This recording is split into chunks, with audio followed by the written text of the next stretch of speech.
Heisenberg का अनिश्चितता का सिद्धांत। हाइजेनबर्ग का अनिश्चितता का सिद्धांत। तो हाइजेनबर्ग का अनिश्चितता का सिद्धांत अपने को ये बात कहता है भी अगर कोई इलेक्ट्रॉन है या कोई जैसे अति सूक्ष्म कण है, ठीक है, तो उसकी स्थिति और संवेग एक समय पे निर्धारित नहीं कर सकते, ठीक है। यानी अगर अपने को उसकी एग्जैक्ट स्थिति पता होगी तो उसका संवेग पता नहीं होगा, या फिर अगर एग्जैक्ट संवेग पता है तो स्थिति पता नहीं, ठीक है। इसका मतलब ये था भी अगर कहीं पे कोई कण है उसके स्थिति और संवेग का निर्धारण करें तो उनके स्थिति और संवेग में हमेशा अपने को अनिश्चितता पाई जाएगी।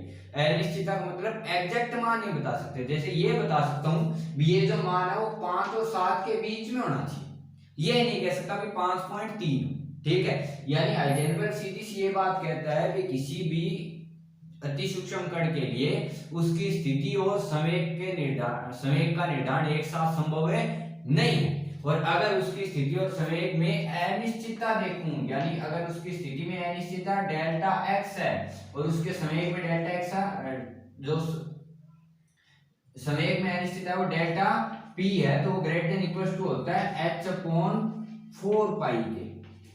किसके इक्वल होता है h/4 पाई के, ठीक है। यानी या तो इसके बराबर होगा या फिर इससे क्या होगा बड़ा, h/4 पाई। यहाँ पे एक नया क्रम भी आता है, इसको अपन ये भी लिख सकते हैं, जैसे h/4 पाई है तो इसको अपन ये लिख सकता हूँ h/2 इंटू 2 पाई, तो इसको अपन ये लिख सकते हैं 1/2 इंटू h/2 पाई। तो h/2 पाई को आजकल एक नया सिंबल देते हैं h कट से, इसको लिख सकता हूँ 1/2 h कट, यानी h के ऊपर से साइन लगाना है, तो इसको मैं ये लिख सकता हूँ delta f into delta p greater than equal to h cut by 2, ठीक है।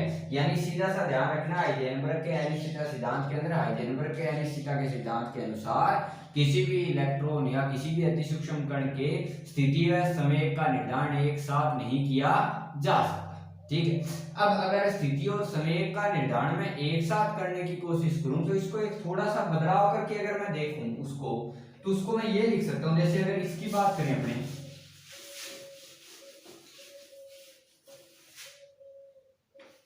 तो अगर मैं बात करूं डेल्टा x और डेल्टा p की, तो इसको एक तरीके से ऊर्जा में परिवर्तन भी लिख सकते हैं। तो हाइजेनबर्ग का दूसरा सिद्धांत ये बात कहता है कि delta E into delta t, यानी ऊर्जा में अनिश्चितता और समय में अनिश्चितता भी किसके बराबर होती है h/4 पाई के, ठीक है। इसलिए अपने ध्यान रखना है भी यहाँ पे हाइजेनबर्ग के अनुसार अपने एक साथ दोनों चीजें मान एग्जैक्ट नहीं बता सकते, यानी दोनों में छोटी छोटी क्या आएगी त्रुटियां आएगी, और उनका मान किसके h/4 पाई के। समय के लिए अगर ये स्थिति है वो x दिशा में परिवर्तित है तो समय भी कौन सी दिशा का x दिशा का, अगर ये y दिशा में है तो ये भी y दिशा का, ये z दिशा में तो ये भी z दिशा में, ठीक है। यहाँ पे जो डेल्टा t है वो समय अंतराल है एक तरीके से, इस समय अंतराल को विस्पंद काल भी बोलते हैं। कौन सा काल है विस्पंद काल, यानी दो स्पंद अगर लगातार है तो उनके मध्य कितना समय लगता है, और इसका मान होता है h/4 पाई के। h यहाँ पे दर्शाता है प्लांक नियतांक, जिसका मान होता है 6.63 इंटू 10⁻34 जूल इंटू। अपना नेक्स्ट हेडिंग है डेविसन-जर्मर प्रयोग।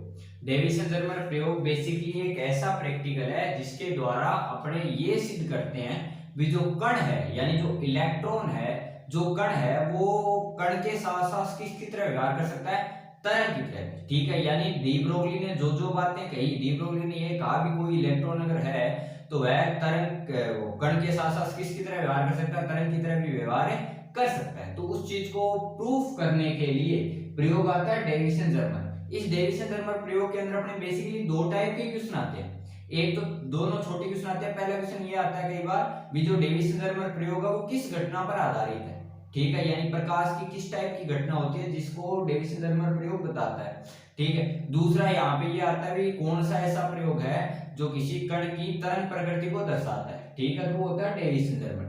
अब ये है क्या, डेविसन-जर्मर ने क्या किया, एक इलेक्ट्रॉन गन ली। इलेक्ट्रॉन गन का मतलब ये है भी एक ऐसी वस्तु जिसके द्वारा आपने एक इलेक्ट्रॉनों का लगातार उत्सर्जन करवा सके, ठीक है।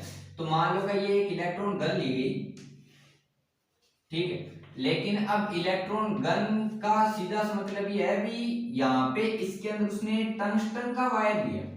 किसका वायर लिया, टंगस्टन का। टंगस्टन के वायर से मुझे इलेक्ट्रॉन उत्पन्न करने हैं। तो अपने प्रकाश विद्युत प्रभाव के स्टार्टिंग में बात की थी भी किसी भी धातु या किसी से भी अगर इलेक्ट्रॉन उत्सर्जन करवाएं तो अलग अलग टाइप के उत्सर्जन करवा सकते हैं। तापीय उत्सर्जन भी हो सकता है, प्रकाश विद्युत प्रभाव भी हो सकता है ऐसे। तो यहाँ पे अपने क्या करते हैं, ये जो टंगस्टन का तार है इसके सिरों पर विभवांतर आरोपित करते हैं, यानी क्या लगाइए एक बैटरी। ठीक है, तो बैटरी लगाएंगे तो इसमें धारा प्रवाहित होगी जिसके कारण टंगस्टन का वायर क्या होगा, गर्म। ठीक है, तो गर्म होने के कारण इस टंगस्टन के वायर से इलेक्ट्रॉन उत्पन्न होंगे। ठीक है, तो ये जो पूरी व्यवस्था है उसको बोलते हैं इलेक्ट्रॉन गन। इलेक्ट्रॉन गन का मतलब ये एक बेसिक सा ऐसा इंस्ट्रूमेंट है जिसके अंदर टंगस्टन का फिलामेंट लगा हुआ है, जिसको गर्म करने पे, वोल्टेज देने पे वहां से इलेक्ट्रॉन का क्या होगा, उत्सर्जन। इस इलेक्ट्रॉन पुंज को अपने डालते हैं निकल क्रिस्टल पर।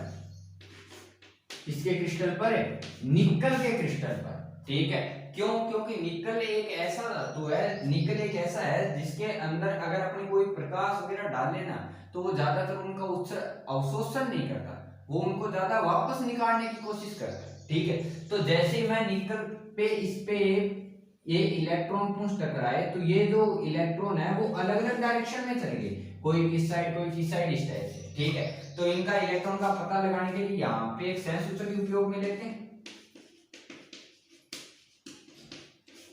क्या उपयोग में लेते हैं, सेंस सूचक। तो यहाँ पे ये घटना हुई भी, अगर यहाँ से टंगस्टन की धातु से जो इलेक्ट्रॉन उत्सर्जित हुए हैं वो किस पे डाले गए, निकल के क्रिस्टल पे डाले गए, तो निकल के क्रिस्टल से जो इलेक्ट्रॉन टकरा के वापस गए।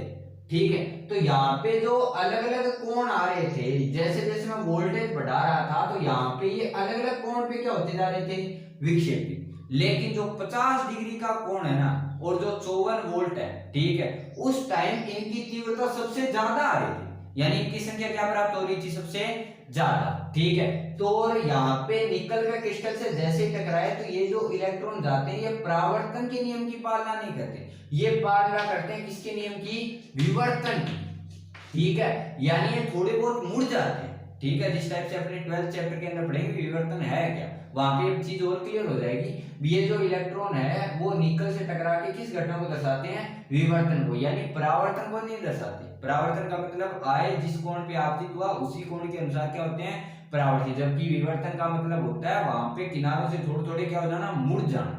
ठीक है, तो ये किनारों से मुड़ जाते हैं। ठीक है, तो यहाँ पे ये जो निकल क्रिस्टल है वो इलेक्ट्रॉन का क्या कर देता है, विवर्तन। इसलिए पहला क्वेश्चन डेविसन जर्मर से ये आता है, डेविसन जर्मर प्रयोग है वो किस घटना पर है, आधारित है। तो डेविसन जर्मर प्रयोग प्रकाश की किस घटना पर आधारित होता है, विवर्तन पर।